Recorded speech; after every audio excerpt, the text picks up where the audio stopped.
Hi, everybody. I just wanted to say I'm the director of the Westside Center for Independent Living, and our center, along with several others, received some funding to look into the new housing opportunities and specifically the HUD 811, Section 811 grant proposal that was being prepared to try to assist the state with some better language and to have more inclusive language that would identify better the roles of independent living centers. In addition, we agreed to do this webinar so that we could offer our brothers and sister organizations around the state a chance to know a little bit more about what housing opportunities are, especially in this post-Redevelopment Act environment.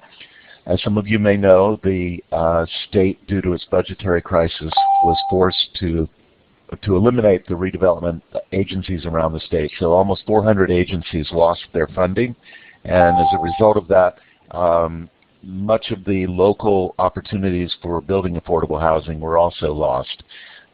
This money used to be taken out of local funds that were tax increments and is now being given directly to the state.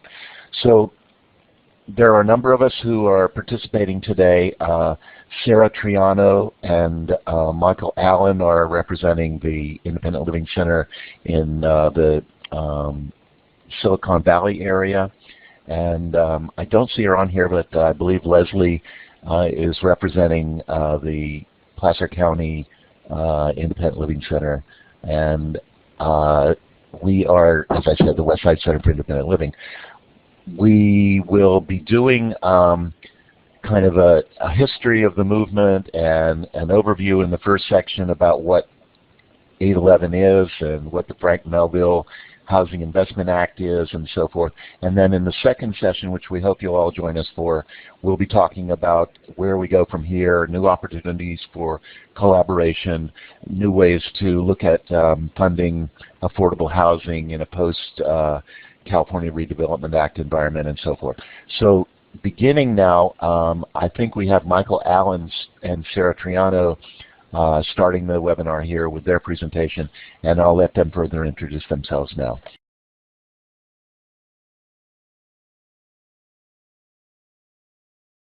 So I'm Michael Allen. I'm a civil rights lawyer in Washington, D.C. And over the years, I've spent about 10 years working in legal services practice on behalf of low-income people.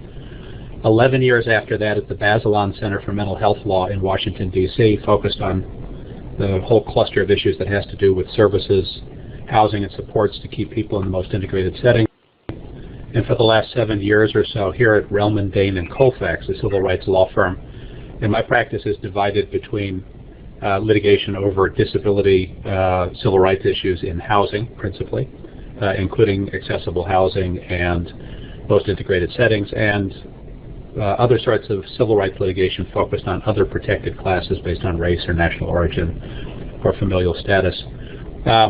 My assignment here today is just to take you a little bit through the concepts that underlie the issues of accessible housing, both housing that's affordable and housing that's physically accessible to people with disabilities, but to do so in the context of talking about the law and the way in which that sets us up to talk about the disability movement's relationship with accessible housing, and particularly with the Section 811 program. The first thing I want to say is that we've got a couple of good, strong federal civil rights laws, the Fair Housing Act and the ADA, both of which explicitly talk about a clear and comprehensive national mandate to have people with disabilities as part of the American economic and social mainstream. The idea here, like the civil rights movement based on race and national origin, is explicitly about integration. And so as I talk about various housing models and legal schemes, I want you to think about that concept of integration as being critical to the kind of work that we do.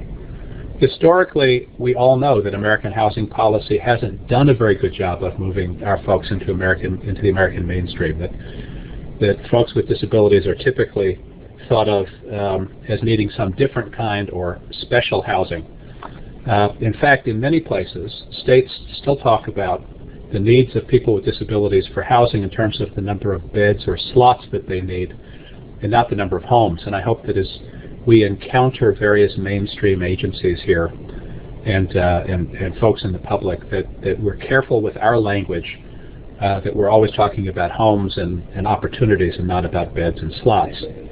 The reason I say that is that old language is really born out of the idea that people with disabilities live somewhere else, out of sight and out of mind, whether it's in the large hospitals, state hospitals of years gone by, whether it's these days increasingly in nursing homes.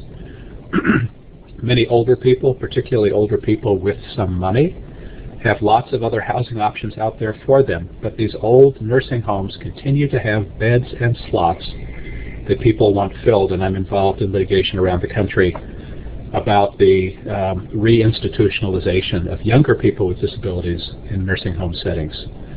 Other places, like in New York, have things called adult homes, which are run by private interests, but that end up warehousing people with disabilities, people with the same kind of diagnosis or same perception in the public mind, often end up living segregated in these institutions, many institutions in the community. And quite frankly, there are many states that still use the group home model, whether it's large or small group homes or board and care homes, as a primary housing stock for people with disabilities. All of these models have the fault of being segregated and being isolated. I think if we take seriously the congressional mandate behind the ADA and the Fair Housing Act, we would be talking about community integration in the context of everybody with a disability being able to live in housing like where you and I live. The idea is that it ought not to be labeled, it ought not to be segregated, it ought not to be stigmatized. I want to say just a couple of words about the ADA and the integration mandate, because I think it helps to inform why there has been a movement over the course of the last 10, 15, 20 years. It's too slow, but it's still a movement in the direction of allowing people greater access. The underlying case, which we know as Olmstead, started with two women in the psychiatric hospital in Georgia. Their legal aid lawyer sued under the ADA and took several years to get to the Supreme Court, but when it finally did, the Supreme Court said that unnecessary institutionalization in the context of a psychiatric hospital is a form of discrimination, and that the states would be obligated to create community-based settings. But increasingly, since '99, advocates have been pressing and pushing on the text of the ADA to expand beyond the conventional sense of what an institution is to the really revolutionary approach of services and programs and supports that are absolutely integrated into the community and not separate. So the ADA says it's discrimination when you treat people with disabilities differently, if you exclude them from services or shuttle them off into places that are specialized services for people with disabilities. And all of those federal programs out there, all those federal rights that constrain what states and municipalities must do when they offer these public programs, require them to do it in the most integrated setting appropriate to people with disabilities. And then the Department of Justice, in writing its regulation, went one step further to actually define what most integrated setting means. A setting that enables people with disabilities to interact with non-disabled persons to the fullest extent possible. As we measure every housing program in the communities where we live and work, we need to ask, does this program do that? The bottom line, I think, in Olmstead, and it teaches us this with every public service out there, every program, support, housing, and otherwise for people with disabilities, must avoid this unjustified isolation. It must focus on community-based services, because to do otherwise relegates people to places that are separate and isolated, that communicate to the public that people with disabilities are incapable or unworthy of participating in community life. That kind of institutionalization that the Supreme Court condemned also recognized that unless people are integrated into the community, they don't have a chance to be engaged in family relations and social contexts, work options, educational advancement, cultural enrichment. This is all the language of the Supreme Court, recognizing that when we separate people with disabilities, we do so at the risk of cutting them off from community life. So that's my soapbox. I'll get off it now and pass the mic to Sarah. All right, thanks, Michael. What I'm going to do now is just kind of put the housing issue in the context of the independent living movement. This may be repetition for some of you, but for some of you it may be new as well. So I want to start by telling you a little story about a man named Ed. In the fall of 1962, when James Meredith became the first African-American student to attend Ole Miss, that same fall there was a gentleman named Ed Roberts who became the first student with a significant physical disability to be admitted to the University of California at Berkeley. He had contracted polio at the age of 14, was paralyzed from the neck down, and when he got to UC Berkeley, of course, all of the dorms and student housing was completely inaccessible to him. So the university let him live in the campus hospital because there was no other accessible student housing, and none of the residential buildings could support the weight of his 800-pound iron lung that he slept in at night. So word got out around the country that Ed was there, and more students with significant physical disabilities started applying to Cal and getting in, and by 1967, Cal Hospital, the university hospital, was home to 12 students with significant disabilities. And while they were there, a majority of them had a disability called quadriplegia, and so they developed a sense of community while they were all locked there in the hospital together, and based on the barriers and discrimination that they all faced, and they decided to call themselves the Rolling Quads. So California Department of Rehabilitation counselor, while they were going to school, determined that Ed and one of the other Rolling Quads were unemployable. A lot of folks know about that, but they don't know about this next part. The Department of Rehabilitation counselor also said that they should be kicked out of school and that they should be sent to a nursing home. And Ed and the Rolling Quads protested. They demanded that the counselor be reassigned and that the students be reinstated at the college. And as a result of their protest, there was actually a psychiatrist within the Department of Rehabilitation who threatened to institutionalize all of the Rolling Quads and throw them all into a nursing home. So they stepped up their advocacy efforts, went to the local newspapers, the state backed down. They reassigned the counselor, and they reinstated the students to the university. But after this experience, Ed and the Rolling Quads were adamant in their belief that people with disabilities should be integrated into the community and have a right to live in accessible, affordable, integrated housing among friends and families in communities of our choosing. And this belief was a key part of the founding of CIL in Berkeley in 1971, and independent living centers throughout California and the nation and world have really worked on helping folks with disabilities to gain access to accessible, affordable, integrated housing ever since that time. Today, housing is a required service of all independent living centers in California. We're required to offer one-on-one assistance to folks with disabilities in locating affordable and accessible housing, as well as to access housing programs. But despite this, 41 years later, after Ed and the Rolling Quads had their fight, the lack of accessible, affordable, integrated housing is one of the greatest barriers people with disabilities face today in our state and throughout the nation. And it's particularly acute for folks living in rural areas, which I'm sure Leslie will talk a little more about. But I'm going to turn it back to Mike and Jeff right now for an overview of the HUD 811 program. Good. This is Michael, and I understand that I've got a couple of quick things to say. at the beginning, and Jeff will then bring us up to date in terms of the ways in which the 811 program is beginning to morph in a direction that would be more consistent with the integration mandate that we've talked about. The Section 811 statute was born in the early 1990s, and its purpose, as you can see on the screen, is to enable persons with disabilities to live with dignity and independence within their communities by expanding the supply of supportive housing.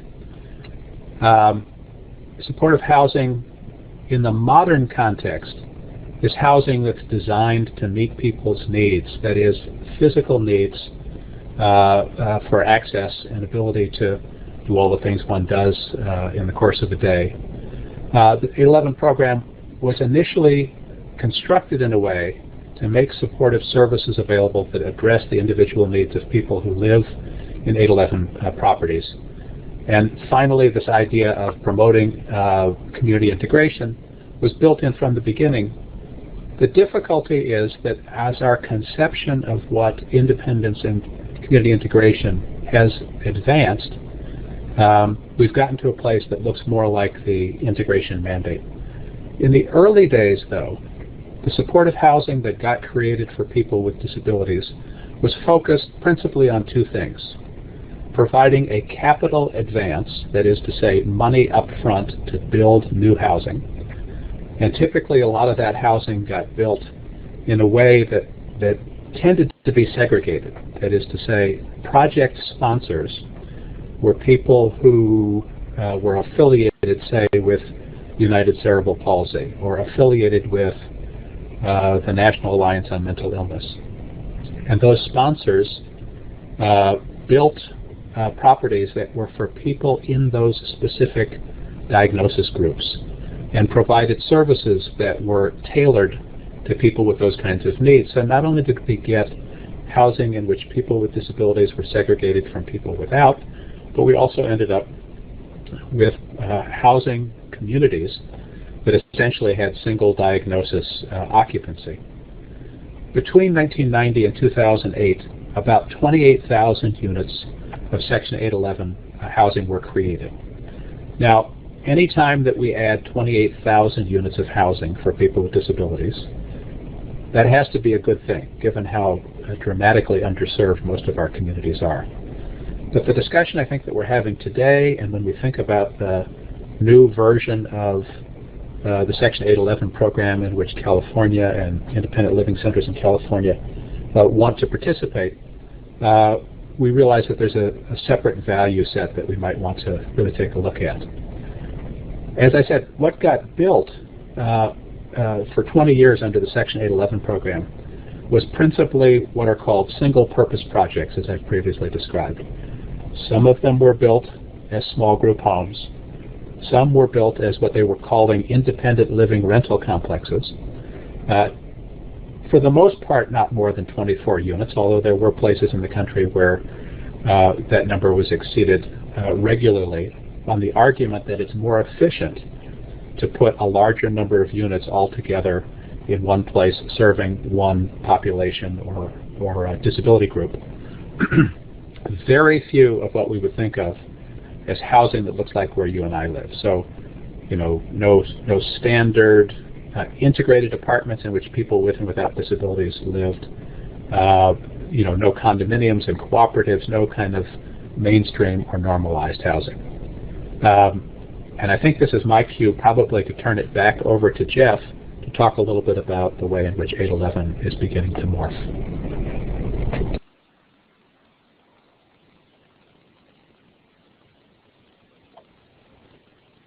Hello? Okay, my name is Jeff Michelson, and I'm a system change advocate and so a benefits advocate here at the Westside Center for Independent Living, and I've been really pleased to be able to work on this project. So my section here is, okay, so, So your section is actually coming up here. Oh, sorry. Yep, that's my section. oh, I'm sorry. That's okay.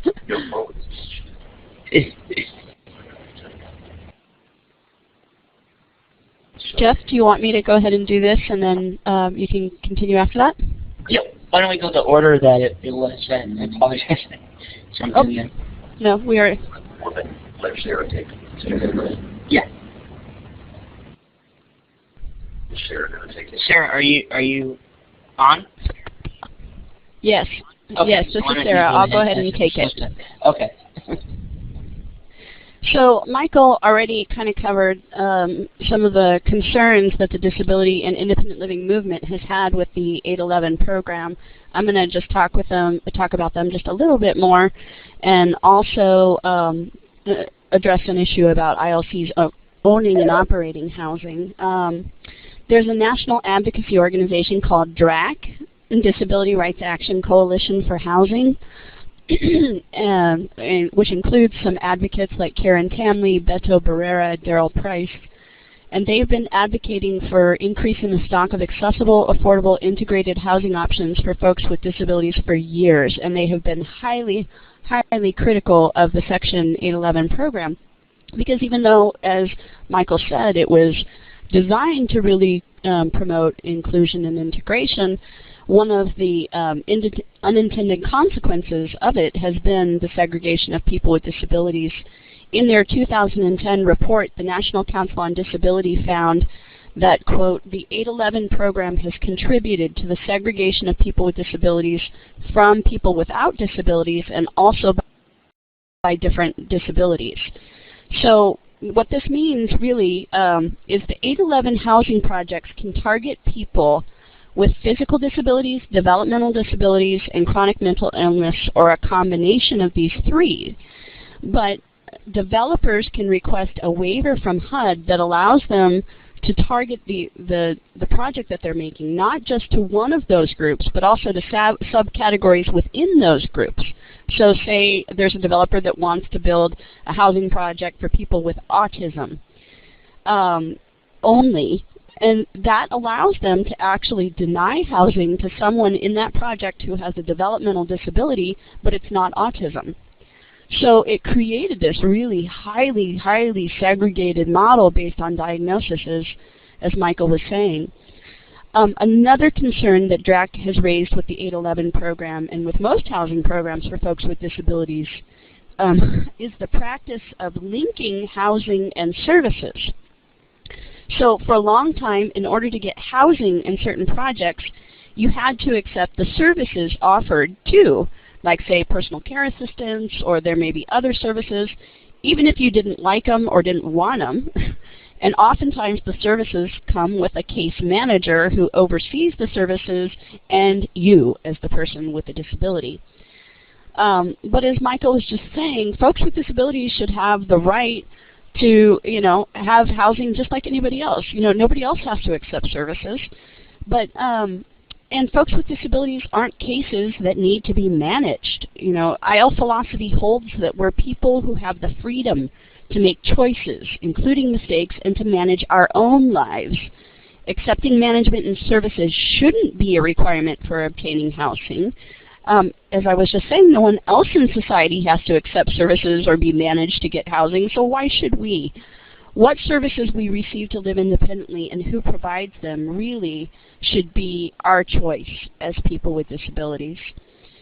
But you'll see this, and in fact it did come up in the state's 811 application where they wanted to have on-site managers to manage the folks with disabilities who live there. So just something to be aware of.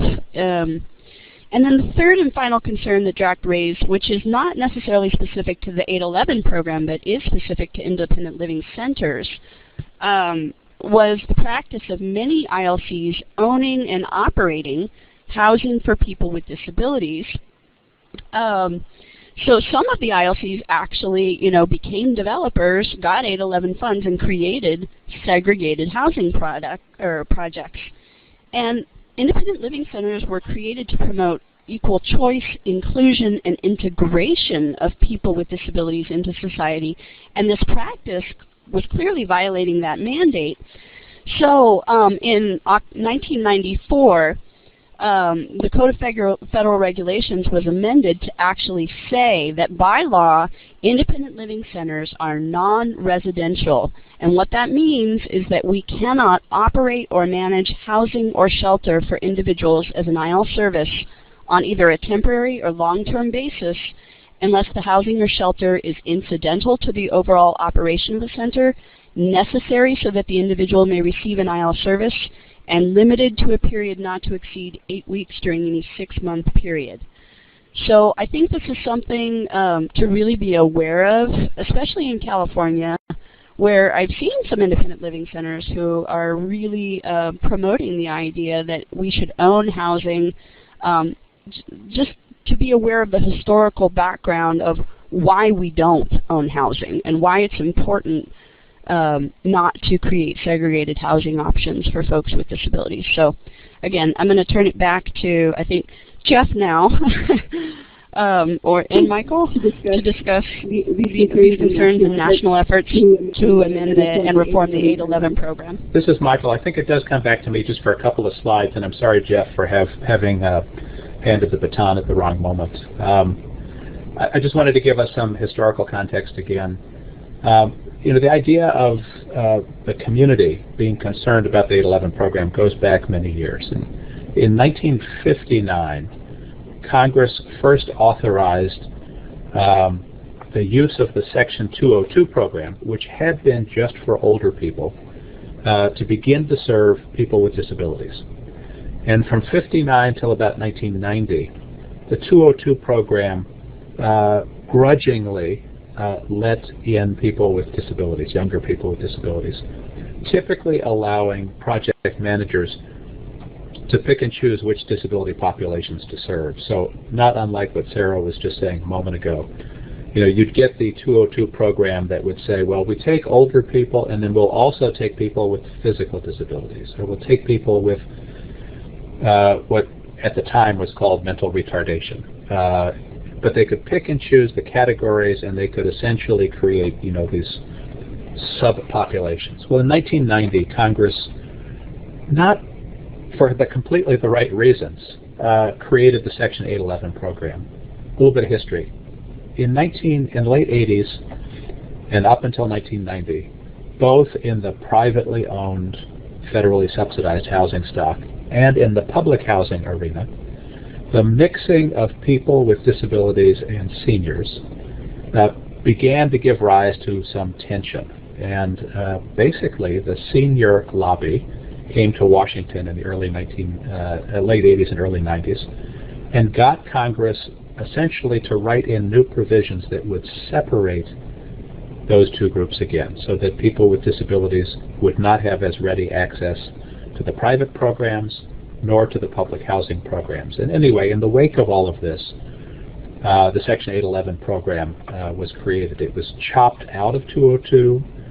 It was funded at a pretty low level. I mean, we're talking about a program that might have created between 500 and 1,000 units each year across the entire country. So it was an under-resourced program, and it continued to be a program that was segregating. Gradually, through the work of DRAC and other advocates, there came to be what I'd say was a grudging acceptance of the fact that this 811 program, which had focused on capital advances for building new housing, often which was segregated, should give way, at least in part, to the idea of tenant-based subsidies. So beginning in '92, DRAC actually got Congress and HUD to approve a fraction of the 811 money to go to tenant-based vouchers. Like the regular Section 8 program, a tenant could use that voucher to pay a portion of her rent wherever she chose to live, as opposed to just living in the units that had been created under the Section 811 program. Gradually, the pressure increased throughout the 90s to do more with respect to this, and DRAC and NCD, as Sarah said, pushed for 100% of the Section 811 program to be converted to tenant-based subsidies so that people really had a choice about where they were going to live. NCD, in fact, said, the conversion of this program from building-based to person-based is consistent with the Rehabilitation Act and the Fair Housing Act. Gradually, there was some pushback from groups that are organized and known as CCD, or the Consortium for Citizens with Disabilities in Washington, D.C. I think the push and pull that occurred between groups like DRAC and CCD is what got us to the place where there was consideration of the Melville Supportive Housing Investment Act of 2008. And now I think, Jeff, is the time that I pass the baton to you, and you can talk about what that program has looked like for the last few years. All right. So, sorry for that little confusion there. Hopefully we're back on track. So, what I had done in part of the project was to read through the NOFA that was actually released by HUD, which parallels, of course, the language that was passed. What had happened, a little bit of background, was that there was a bill known as Senate Bill 1596 several months back, and I believe it was authored by Senator Murray out of Washington. Anyhow, what had happened was a lot of money was cut from HUD. Part of, I think, what had happened was that the 811 money was sort of filled in a little bit of it, so that there was a little bit of a victory, at least for our the interests that we serve here. So this funding became available in part because of the Herman Melville Charitable Trust through the Supportive Housing Investment Act of 2010, and HUD had worked on it with the Department of Health and Human Services, and that of course is what led to this funding that is now available. There's a little bit of a misprint here. On the next slide, it says the Frank Melville Supportive Housing Investment Act, and it says 20120. So obviously that's not right. It's 2010.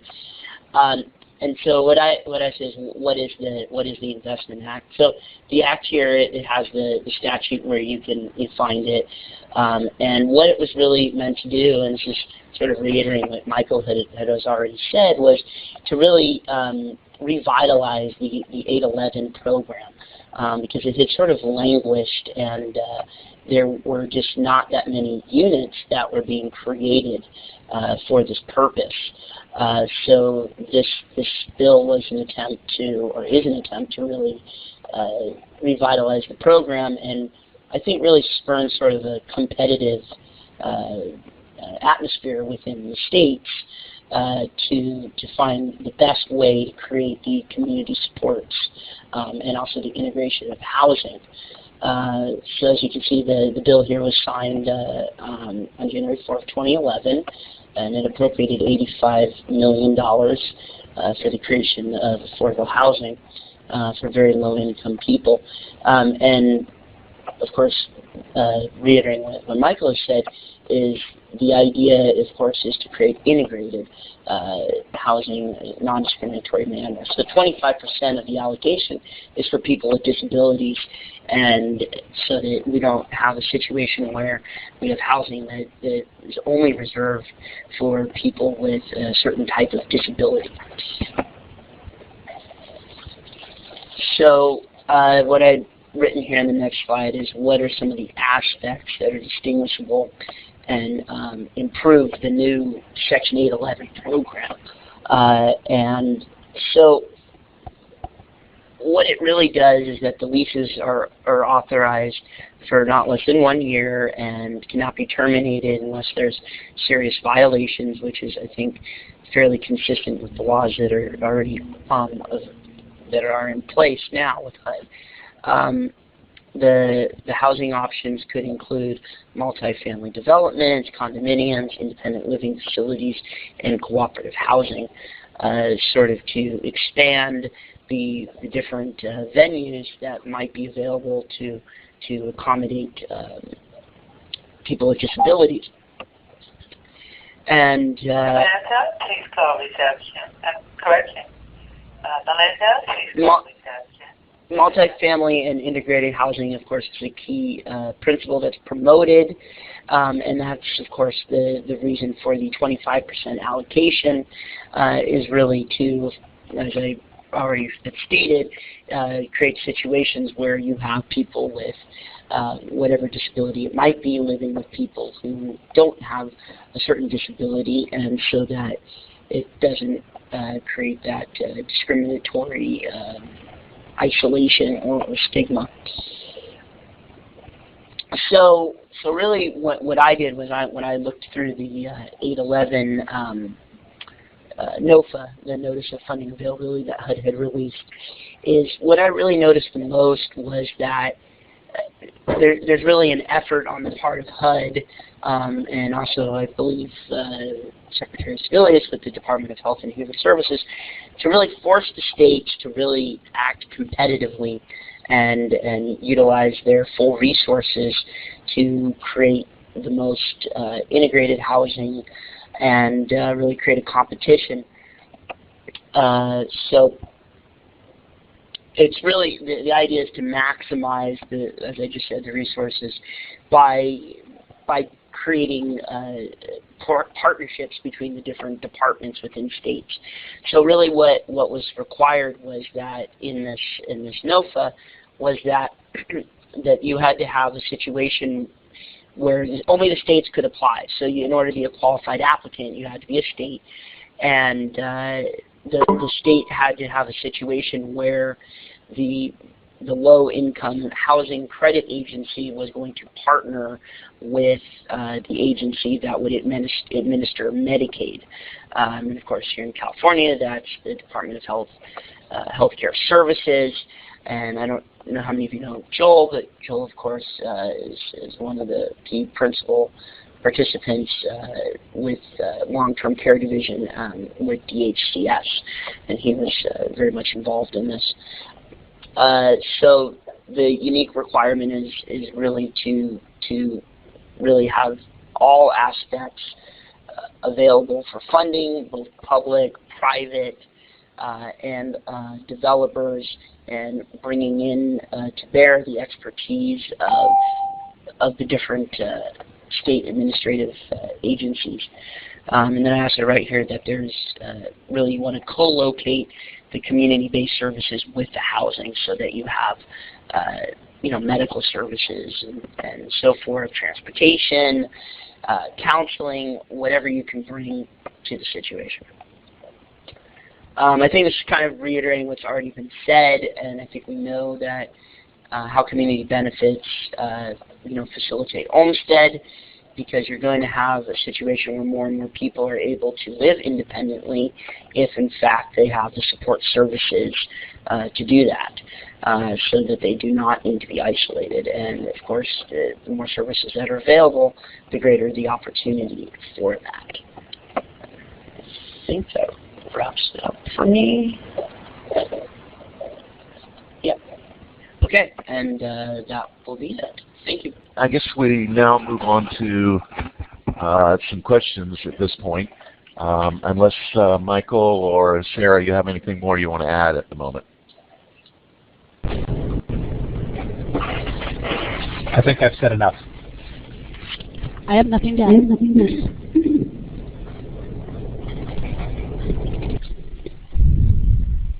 So then,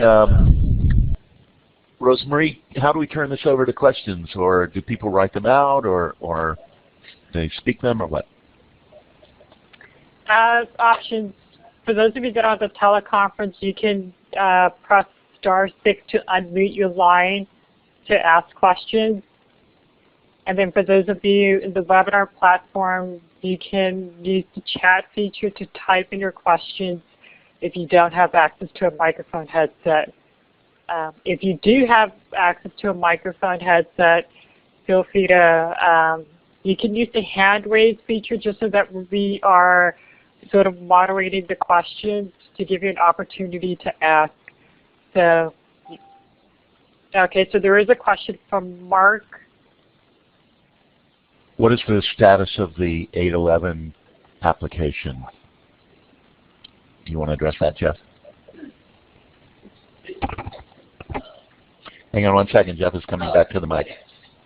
So, last I heard that HUD has not announced where the awards will be. I'm not hearing you, Jeff. No. Come over here and use.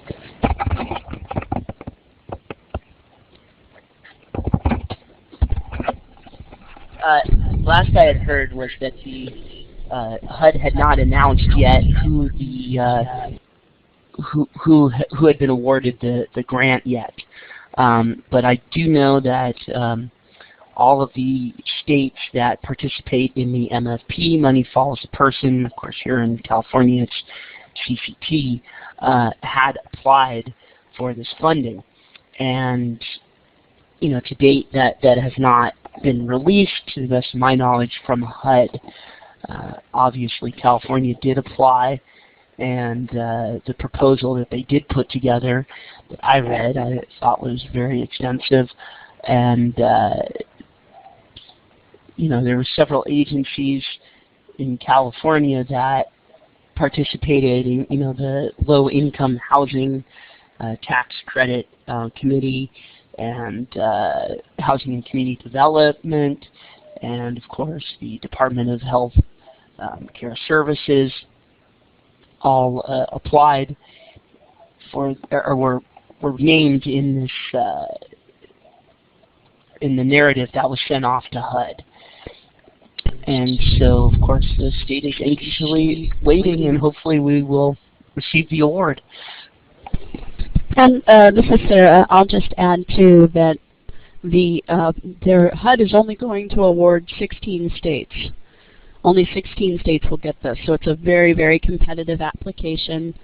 But California was one of the states that was chosen for a site visit from HUD, and several of us participated in the site visit. So we're keeping our fingers crossed that the state will be awarded the application, but we have not heard anything yet.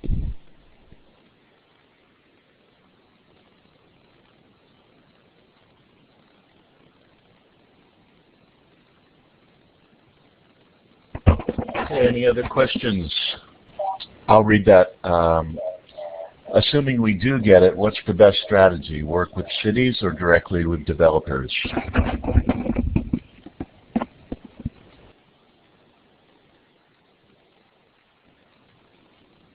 I'm going to put Layla Kumar on right now, who will answer that question to the best of her ability.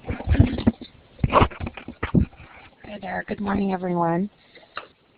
I'm going to talk extensively about outreach strategies and relationship development at all levels in the second part of the webinar, so I encourage you to join us.